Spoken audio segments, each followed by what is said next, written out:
This truck belongs to her rich admirer, and this bike belongs to her poor one. Both of them are crazy about her and invited her out on a first date. Her mom prefers the rich guy. She's always told her, if it takes the same effort to fall in love with a poor man as with a rich one, fall in love with the rich one. But she decides to give them both a chance. The rich guy is head over heels for her, so he brings $1,000 to spoil her and impress her. And the poor guy? He's just as smitten. So he dresses up the best he can, grabs the 30 bucks he has, and uses a little psychological trick known as the 10% rule. On her date with the rich guy, he takes her to a fancy restaurant with great wine in a nice car. He's charming, funny, a good conversationalist, and he uses his money to turn the date into a spectacular experience. Her mom is thrilled when she hears all about it. On the other hand, the date with the poor guy, well, he's also nice, also funny, also good at talking, but he doesn't have the same resources. So the places, the experiences, they're kind of underwhelming in comparison. Let's say the date with the rich guy is 4.5 stars, and the poor guy's date is a 3. And yet, to everyone's surprise, she never agrees to see the rich guy again. From the moment she gets home, she's already excited to see the poor guy again. The rich guy is confused. She's also confused. She has no idea she just fell for a psychological trick I like to call the 10% rule. The only one who's not surprised is the poor guy, because it usually works for him. This rule is backed by science. Before I show you exactly what the poor guy did, let's understand how the rule works and how you can start using it too. I learned this rule from Dan Ariely. This guy's insane. He spends his time running love experiments at MIT and has won a ton of awards for his research. In a talk he gave at Google, someone asked him, using your knowledge of psychology, how would you design the perfect romantic date? And he said, I'd focus on one very specific part. He explained they've done tons of experiments to prove this point, but the one that best illustrates it is about colonoscopies.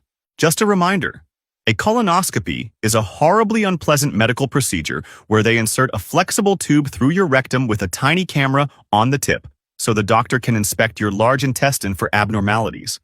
It lasts about 30 minutes. It's uncomfortable, painful, and nasty. Now imagine we have two groups of patients.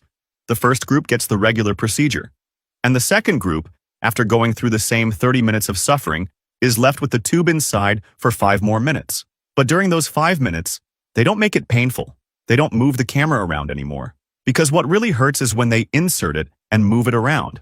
So, the first group goes through 30 minutes of suffering, and the second group goes through those same 30 minutes of suffering, plus 5 extra minutes that are also unpleasant, but not as bad as the first 30. Now here's the interesting part. Which group do you think rated the experience as less painful, less unpleasant? Exactly, the second group. What Dan Ariely explains is that the end of an experience has a huge impact on how we perceive the entire experience.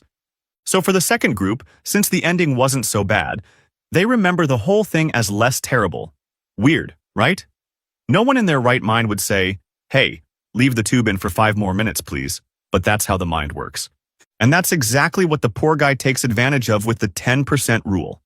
Think of it this way. If you go on a 4-day vacation and all 4 days are just okay, a 7 out of 10, then you'll remember it as a 7. The average is 7. Your perception is 7. But if the first 2 days suck and get a 5, and the last 2 days are amazing and get a 9, even though the average is still 7, you'll remember it as more like an 8.5, because the ending felt so good. That's the trick. If a soccer match has a boring first half but ends with an epic last 15 minutes, people walk out saying it was amazing. But if the best part is at the beginning and the rest drags, people leave saying it sucked. The order matters. That's the trick. The 10% rule is powerful. It's all about focusing on making the last 10% of the experience extraordinary, because the way something ends shapes how people remember the whole thing. So, what did the poor guy do? How did he use the 10% rule? Here's what he did. He took her to a very modest place, but there was chemistry. They talked, they laughed, they had a good time.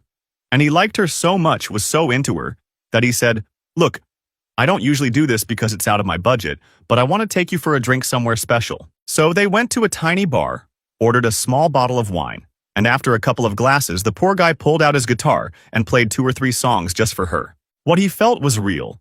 You could see it in his eyes. And for her, that last hour was so magical. Not just 5 stars, it didn't even fit in 5 stars.